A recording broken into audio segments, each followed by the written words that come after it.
Between the shadows of reality and the fringe of our own fears lurks a world of monsters. Strange creatures and frightening phantoms who test the very boundaries of our science and superstition. It's a realm of mystery and legend, a place of fact and fear. This is Monstro, Bizarro.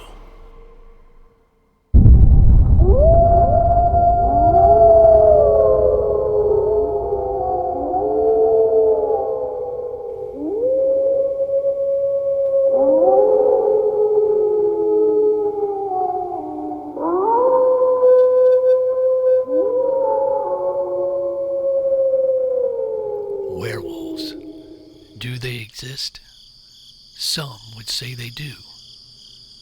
Perhaps not in the traditional sense of humans transforming into beasts, but in the form of an extraordinary canid with the ability to walk upright on two legs.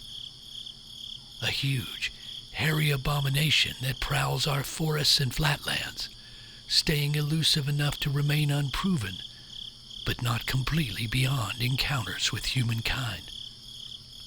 For years, stories of these werewolf-like creatures, or dogmen as they are commonly referred to in the cryptid world, have circulated around campfires and kitchen tables, suggesting that some kind of uncanny beast is at the source of our long-standing lycanthrope legends. The tales exist in all cultures, including those of America's Deep South. What lurks in the southern forests and swampy bottomlands of these areas? Find out on this episode of Monstro, Bizarro. Welcome to the podcast. I'm your host, Lyle Blackburn, and I'm here under the full moon, ready to explore the lurid legends of lycanthropes and modern sightings of mysterious dogmen. Ever since I saw the classic horror film The Wolfman, I've been enthralled with the archetype of the werewolf. Of course, when I was young, I didn't really understand the history of werewolves. I simply thought of the Wolfman as a movie monster. Later, I learned of the long-standing werewolf lore and traditions of the old world, and then, as I began to research cryptids and real-life monsters, I learned of the reported sightings of bizarre creatures that resemble these traditional werewolves, both in the backwoods and in the shadowed corners of our own city streets. In the last several years, there's been a huge surge of Dogman sightings, which is essentially a category of cryptozoology that deals with bipedal canids, canids being the scientific family of mammals that includes wolves, jackals, foxes, coyotes, and, of course, dogs. Dogmen are the cryptid equivalent of werewolves. These real wolfmen, so to speak, have also crossed into the realms of the deeper paranormal, where they are considered to be something beyond a biological animal. The fascination with sightings of modern wolfmen was ignited by the Beast of Bray Road case out of Wisconsin. My friend and colleague Linda Godfrey was one of the first to thoroughly investigate these kind of reports. She's an author and journalist who lives in the area of Elkhorn, Wisconsin, where sightings of a large wolf-like creature were being reported in the vicinity of a lonely road called Bray. At first, she was skeptical, but once she started looking into the facts, she discovered that the witnesses were very credible and the case was completely baffling. She wrote several newspaper articles about the case before eventually publishing a book called The Beast of Bray Road. It's become a classic in cryptozoological literature and has been a driving force behind the subject of dogmen. Once the Bray Road case became widely publicized, people began to talk of other cases from all over North America and beyond, where people encountered these intimidating bipedal wolves. This includes many areas of the South where I've done a lot of research myself. One of the first modern stories of a werewolf-type creature in the Deep South originates from the town of Converse, Texas. Converse is located in Bexar County, northeast of San Antonio. The area is quite populated now, but at one time it was wide open country on the arid scrubland of South Texas. As the story goes, back in the late 1800s, a rancher, who was said to be a Civil War veteran, settled near Converse with his son. The son was not as much of an outdoorsman as his father, and therefore somewhat of a disappointment. So the father decided he would make a man out of him by sending him out to hunt alone. He figured the experience might be rewarding and therefore make a real hunter out of the boy. The father gave him a rifle and told him to go out and kill a deer. The father directed his son to a wooded area along a creek called Skull Crossing, where he knew there would be plenty of deer. The boy was reluctant, but eventually headed off as his father demanded. A few hours later, the kid returned to the house empty-handed and noticeably shaken. His father was angry, but the boy said he did not want to hunt there any longer because he had seen a monster that resembled a werewolf lurking in the woods. He thought it might be trying to stalk him, so he fled back to the house. Of course, the father thought the wild story was just an excuse, so he forced his son to go back down to the creek and finish the hunt. When nightfall came and the boy hadn't returned, the father began to worry. Perhaps he shouldn't have sent his inexperienced son out to hunt by himself. So he rounded up a few of the closest neighbors and headed down to Skull Creek and began searching by lantern light. A short time later, they came upon a horrifying scene. The boy was lying on the ground in a pool of blood. A monstrous, hairy creature was hunched over him, eating his flesh. When the creature saw the search party, he rose up on two legs and took off running. The men tried to shoot it, but it escaped into the thick trees surrounding the creek. It appeared to be some kind of a wolf that stood approximately 8 feet tall and could run on two legs. The only thing they could compare it to was a werewolf. The father was devastated and felt guilty for not believing his son's story about the wolf thing. According to the tale, the man either died a short time later from grief or became a recluse. Although there are no newspaper articles that document the incident, the story of the so-called Converse werewolf has circulated as one of the oldest monster legends from Texas. Now, whether this really happened or whether it was even a werewolf is impossible to tell.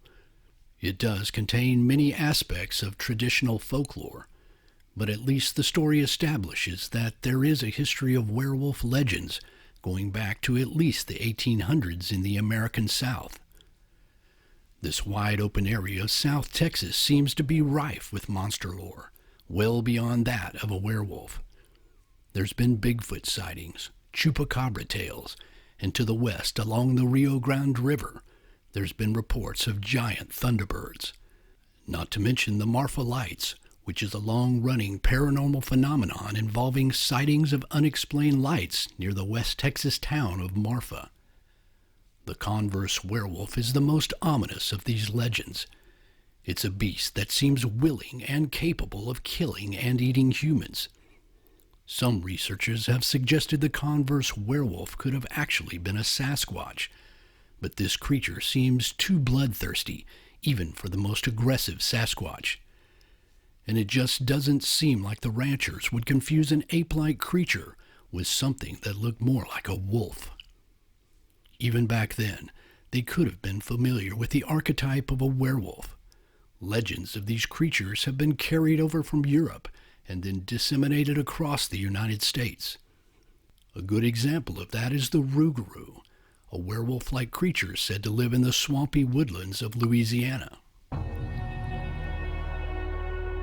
The rougarou legends date back to the earliest settlements in southern Louisiana where Cajun culture was born.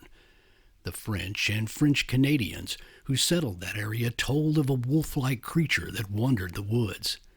Its name, rougarou, is derived from the French word loup-garou, which means someone who could transform into a wolf. In other words, a werewolf.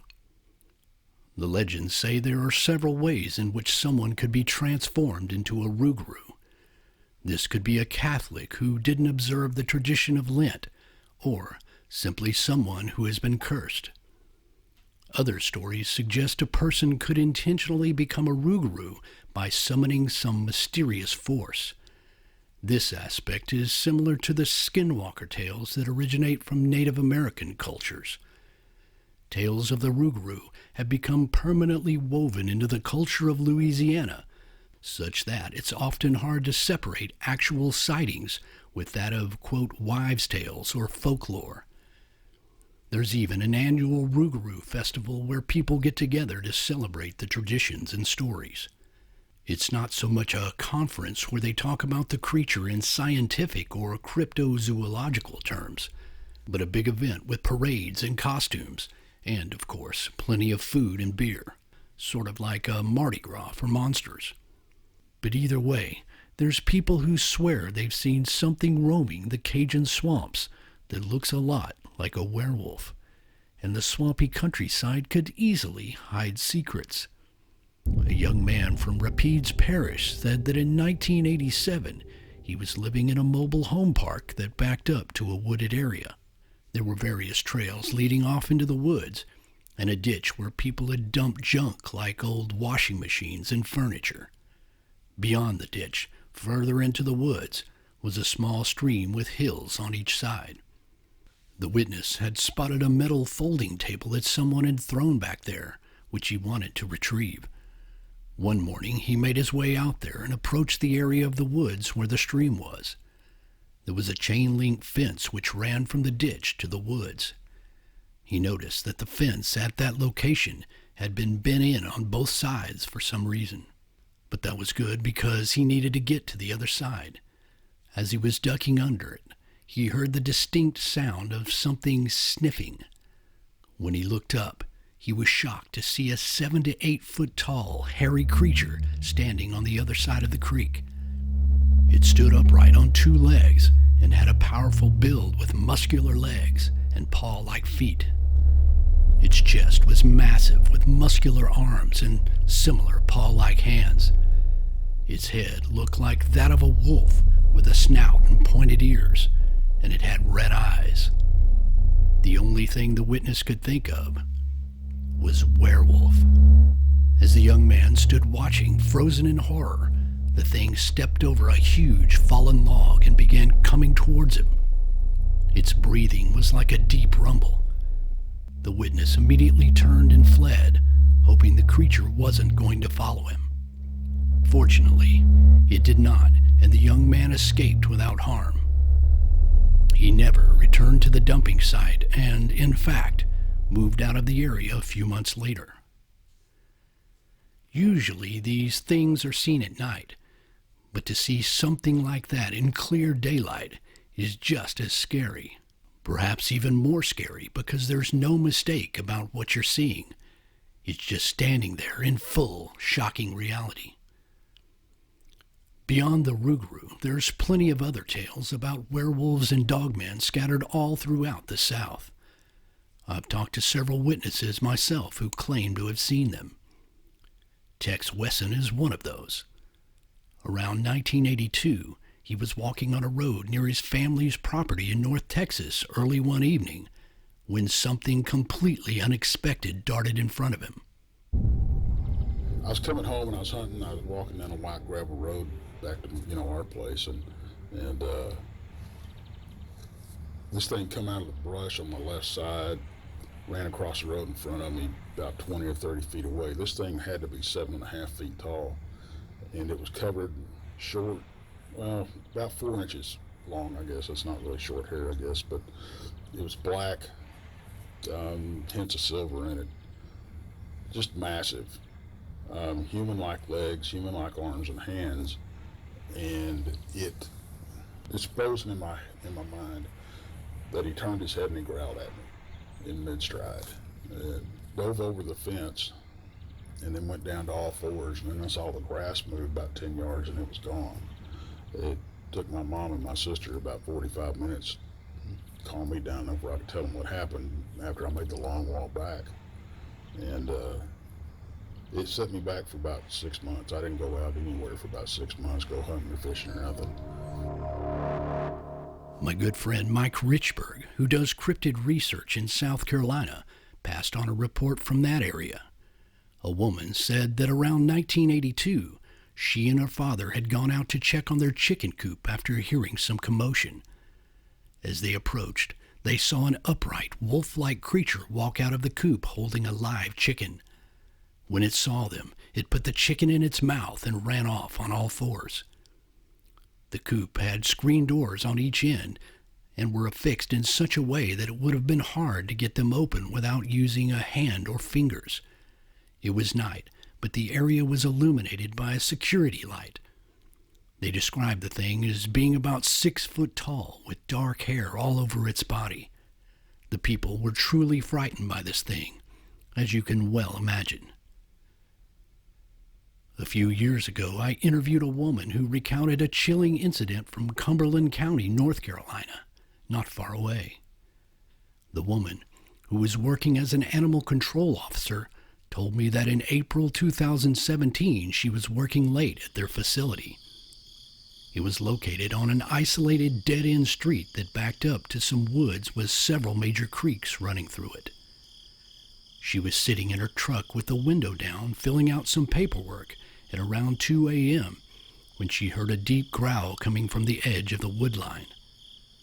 She had never heard an animal growl with such force and with such depth. She dismissed the noise, but something about it really spooked her. She almost felt like something was watching her.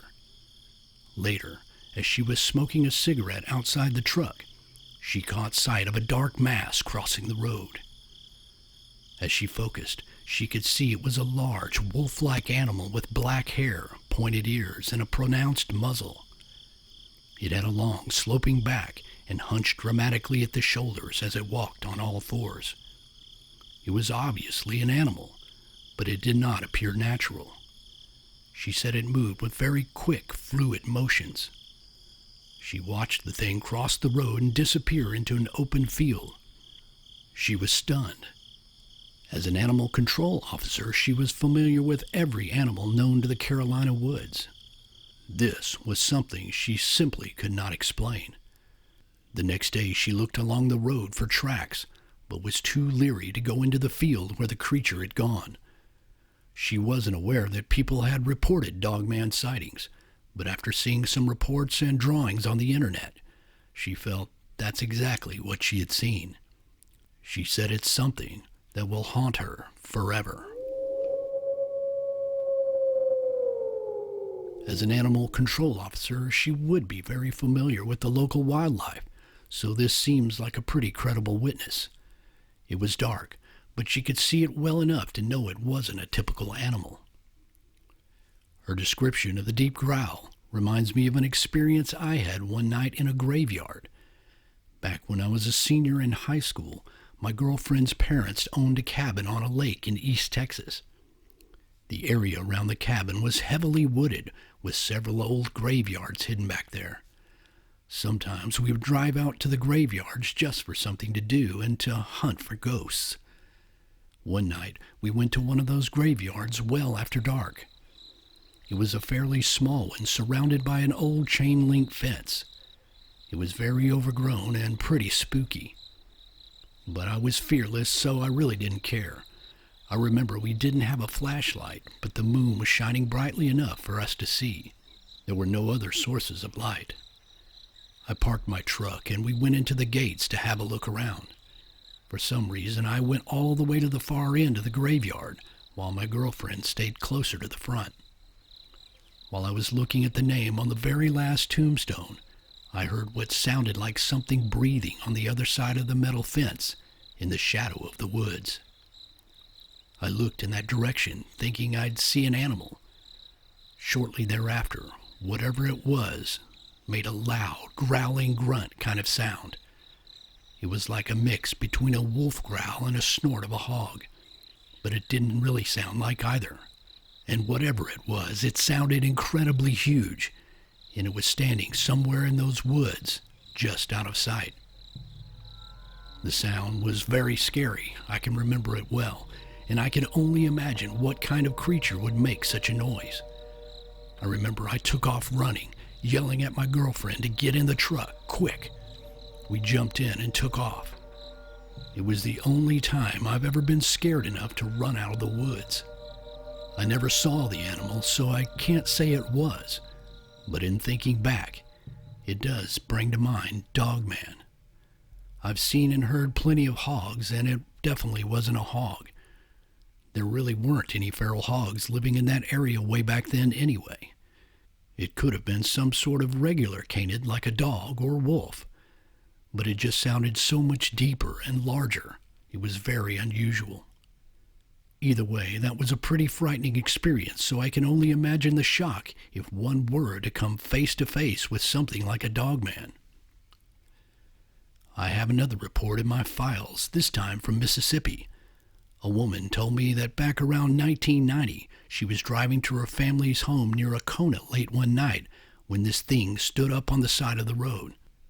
From a distance, she first thought it was something climbing up a tree, but as she got closer, she realized it was a large, wolf-like creature standing on two legs. It was around 7 feet tall with dark fur and a muscular build. Its eyes glared in the headlights as it stared at her before it turned and darted into the woods. She said she nearly wrecked the car when she realized it was a werewolf. That was the word she used to describe it. Coincidentally, I came across a Dogman sighting which occurred in Winona, Mississippi back in 1986. That's not very far from Akona.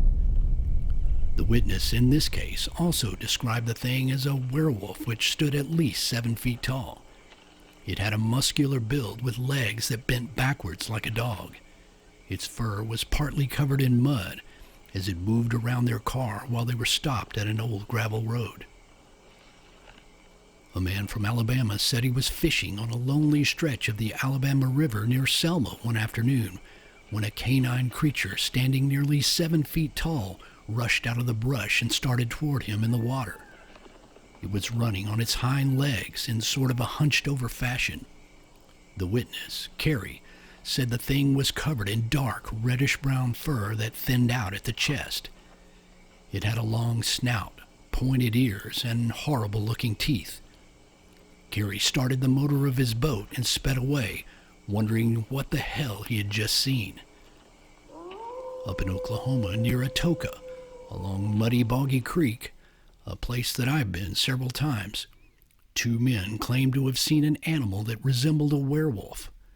They said it suddenly sprinted across the road right in front of their oncoming vehicle, moving on 2 legs the entire time.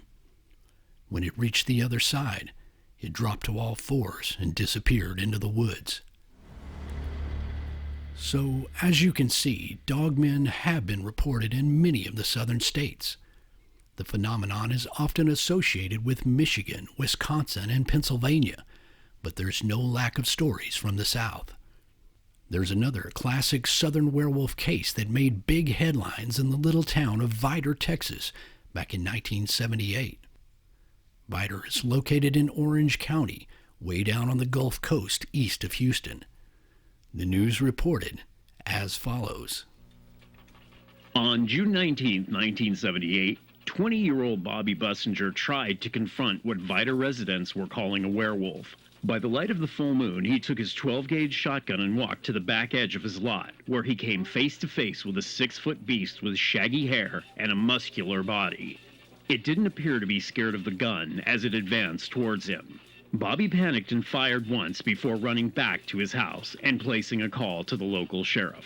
Bobby and his wife, Becky, had only lived at the house approximately 14 weeks. The previous tenants abandoned the residence due to strange circumstances. They said something had been clawing at the window screens and howling in the nearby woods. When the Bussingers moved in, the problems continued. Everything came to a head when 3 of their dogs were found dead. They had been completely maimed. Another dog was missing altogether. After sundown on Monday, June 19th, as the moon was in full phase, they heard a commotion outside, like a dogfight. Then something hit the wall of the home, followed by an eerie barking or yelping sound. That's when Bobby took the shotgun, went outside, and encountered what he called a werewolf. Sheriff's Deputy Jack Reeves responded to the call. He found torn up window screens and other evidence that something had been prowling around the home, possibly trying to get inside. Reeves went to the timberline to investigate. While he was looking around, he heard an eerie howl coming from the woods. It sounded like a cross between a hyena and an injured dog. Deputy Reeves knew that something was amiss, so he moved his car 1 block away and waited there to see if the culprit would return to the home. Within minutes, a call on the radio was telling him that the thing was back. He started his car and raced to the house, but by the time he got there, the thing was already retreating into the woods. He saw it about 50 yards off, a large form moving in the shadows. It disappeared into the trees. The Bussingers were so shaken, they packed their belongings while the deputy waited, and then fled to the nearby town of Beaumont. Now, when the police verify that something strange is going on, it always makes for a more credible case. I think this one boils down to whether it was a bizarre beast or a hoax. If it were someone dressed up as a werewolf, why would they continue coming around that house even after the first residents left? And why would they not run or give up the gag when Bobby was pointing a shotgun at them at close range? That just doesn't make sense. In later years, some of the relatives claimed that maybe it was all a big prank, but the deputy was there and saw something himself. And it's not the first report of a bizarre werewolf in Orange County. My colleague Nick Redfern fielded a report from a man named Solomon who claimed he crossed paths with an incredibly large wolf creature in 1933 when he was just a boy. Solomon said he was out fishing one day with 2 friends when they saw the head of a giant wolf-like beast emerge from the trees on the other side of the creek. Soon the entire animal came out of the brush, walking on 2 legs. To their horror, it was some kind of a huge wolf that was at least 10 feet in height or length. Literally, a monster. The boys watched, frozen, as the thing paced back and forth for a few moments and then sat down. At that point, Solomon said the thing's body began to vibrate in a strange fashion, and they saw what looked like a green mist come up around it. Seconds later, the creature rose back up onto its hind legs and walked back into the trees. They did not see it again. This bizarre story brings up a key point in the debate about the true nature of these alleged creatures. While on one hand, they are described simply as extraordinary animals, huge in size with the ability to walk upright, while on the other hand, they are associated with supernatural elements such as the green mist or transformations, as in the case of the Rougarou. This seems reminiscent of traditional werewolf lore, wherein some powers beyond the natural world have transformed a man into a wolf. These kind of bizarre details make it much harder to theorize as to what these creatures are, if they do indeed exist. When dealing with the biological reality of a bipedal wolf, it actually doesn't make much sense because the anatomy of a canid is not ideal for walking upright for any considerable distance. The digitigrade structure of the limbs require a different anatomy than that of a plantigrade mammal, for example. However, these creatures are often said to move on all 4s as much as they do on 2 legs, as we've noted in a few of these reports. There are animals that exceed the norm in terms of size or that seem exceptionally bloodthirsty. The classic Beast of Gévaudan case from France is a good example where a large wolf killed numerous people, inspiring conjecture that it might have been some kind of a werewolf. Much of the werewolf lore came to the United States from Europe, and cases like this were undoubtedly the seeds of our modern-day werewolf stories. The idea that someone could transform into a wolf hybrid is, of course, well beyond the boundaries of basic biology, so hence the supernatural elements that are often associated with these creatures. These ideas can and do extend from cases where people might have believed they did transform into a beast, or literally act so beastly that it raises the very question. This could be the inspiration for the age-old tales of wolfmen. The creatures have traditionally been called werewolves, where in modern times we call them dogmen. But Are they extraordinary humans or extraordinary wolves? Various theories have been offered over the years to explain the phenomenon, from simply overgrown wolves to surviving relics from prehistoric times, such as the amphicon, a sort of mix between a bear and a dog that lived during the Miocene era, to shape-shifting entities all the way to interdimensional beings. It is possible that some wolves have adapted the ability to stand upright for short periods of time for their own advantage. For example, to look more intimidating to a rival predator, or to look over vegetation. Linda Godfrey speculated that this would allow them to look above corn stalks, since many of the places where these creatures are seen have been in farming areas. In early history, people and tribes often wore animal pelts for warmth, protection, or rituals. If a person saw just enough of the wolf skin walking upright, it could have very well led to stories of man-wolves and skinwalkers. And there are many unexplained things in this world that could have given rise to the archetype of the werewolf, and adaptations that continually challenge what we know about the animal kingdom. No matter what they are, there are no lack of reports that continue to add to the Dogman story. I still get shivers thinking about one such report I received a few years ago from a young man in Alabama by the name of Richie Cutler. Richie said that he and his brother had often hiked and paddled the area of Gun Island Chute along the Alabama River in Lowndes County. Around 1985, they were camped there during one canoe outing. It was late evening, and they were firing up some coals to cook a few steaks. As they sat talking and waiting for the coals to ash over, they heard something run through the trees somewhere in the darkness beyond the camp. It sounded like a large animal. A short time later, they heard the unmistakable snort of a buck, followed by some kind of commotion in the brush. It was perhaps 40 yards from the camp. Richie grabbed a flashlight and peered into the trees, but saw nothing. Richie's brother began to spread out the coals for the steaks, while Richie decided to look around for some firewood to throw on after the meal had cooked. He took the flashlight and walked a short distance into the woods, looking for fallen branches. The area looked a bit picked over, so he walked further into the woods before he found some dead logs that would be suitable for the purpose. As he bent over to grab one, Richie heard some movement just ahead. Figuring it might be the deer he'd heard earlier, he shined his light in the direction of the sound. He saw something, but it wasn't a deer. It looked like a wolf standing mostly upright, partially obscured by the trunk of a large pine tree. When the light hit it, it turned and looked toward Richie. Its eyes reflected a red-orange color as it stepped more into the open, moving on its hind legs the whole time. I just remember focusing on the long snout and the teeth when I first saw it, Richie recalled. It was totally shocking. He looked at the frightening creature for what seemed like an eternity.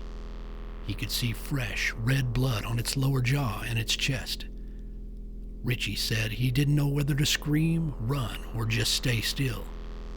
His blood ran so cold he could literally feel the chill in his own body.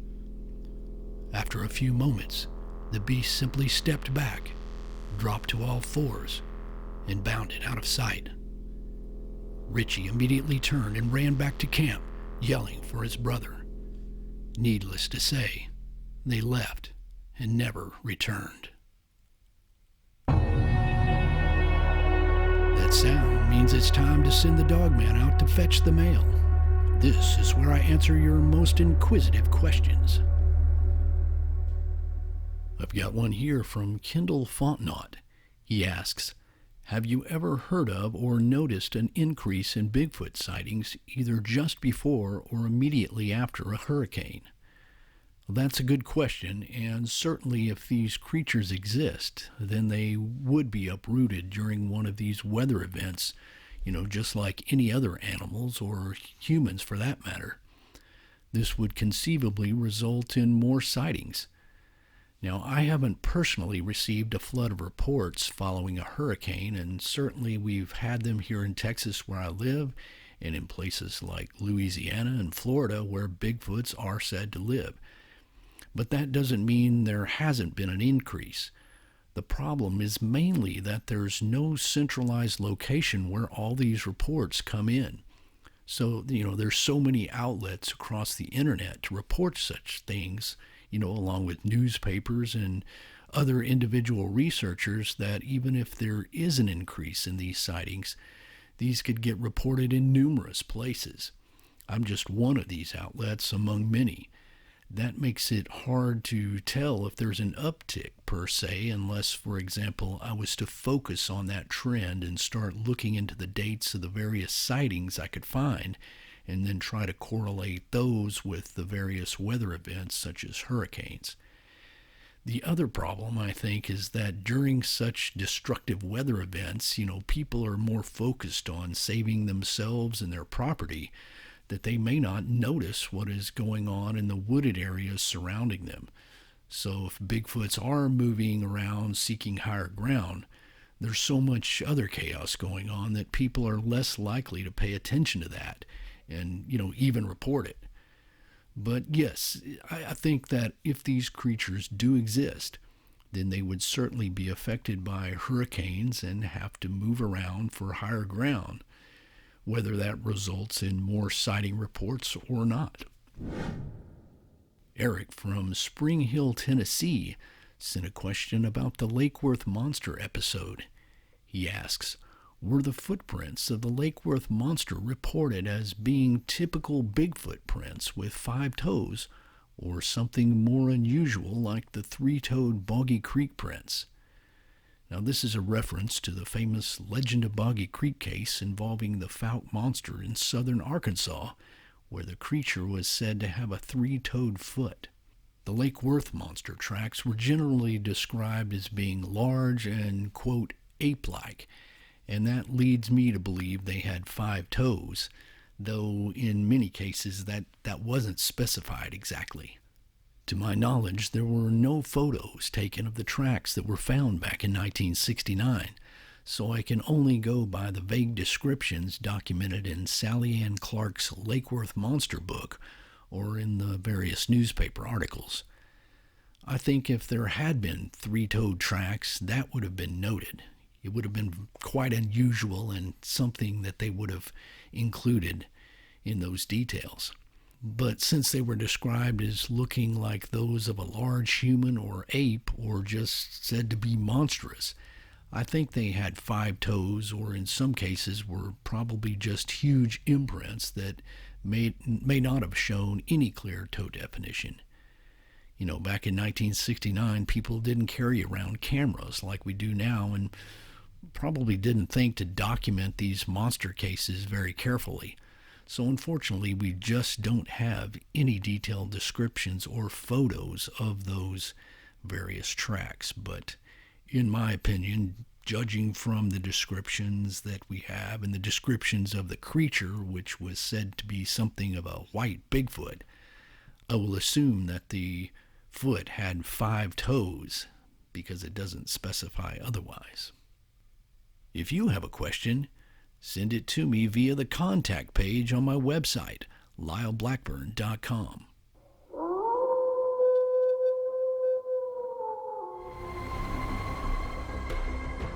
With descriptions that blur the lines between cinematic monstrosities, supernatural entities, and potentially unknown animals, the case for Dogman remains one of the most puzzling and frightening in the realms of cryptozoology. Given the physical challenges for a canid to walk upright, the existence of these creatures, even without a supernatural transformation, seems rather incredible. However, compelling encounters like those I've covered here have been reported by many credible eyewitnesses in the heart of modern times. Lycanthropic legends can be traced back to the very origin of our human history. It's something as old as our collective memory, reflecting those days when we huddled in caves with only the veil of firelight to protect us from whatever monstrosities lurked in the shadows beyond. Perhaps these beasts have always lurked at the edge of our tenuous existence, sometimes taking the form of animals, and sometimes distorting the very form of man himself. When the full moon rises, be careful of the dark woods. The howl you hear may very well have come from the darkest corners of the place we know as Monstro, Bizarro.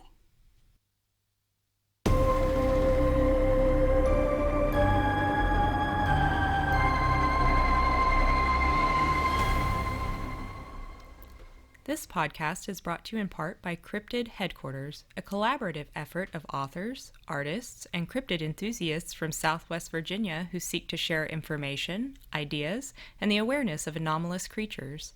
For more information, visit www.cryptidhq.com and the North American Bigfoot Center of Oregon, an exhibit dedicated to the mystery of Bigfoot located in scenic, Boring, Oregon.